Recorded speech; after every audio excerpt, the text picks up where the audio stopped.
જય માતાજી મિત્રો, તમારું નવા વ્લોગમાં સ્વાગત છે। અને આજે હાલ જ હું ગામમાંથી ઘરે આવ્યો ત્યારે આ જો તાળું વાંચેલું છે અને ઘરે કોઈ નથી અને આ અમારું ઘર છે, આ ખેતર છે।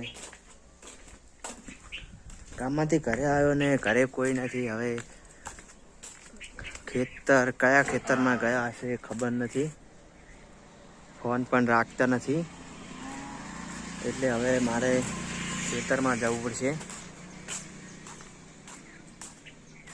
જય માતાજી મિત્રો, આ જો આ આંબો છે, આ બપૈયું છે, આ લીમડો છે અને એની એક બીજી જરૂરિયાત કે દાળમાં કઢીમાં નાખે એરો લીમડો છે, પેલો લીમડો નથી। આ બપૈયા છે, બારી રાખેલી છે, આ બીજાનું ખેતર છે। આ વ્લોગ કેવો તમને લાગે છે જરૂરથી કોમેન્ટ કરજો। હવે હું જઈશ ખેતરમાં, કારણ કે કયા ખેતરમાં છે ખબર નથી। જો તાળું વાંખેલું છે એટલે હવે ખેતરમાં જ જવું પડશે।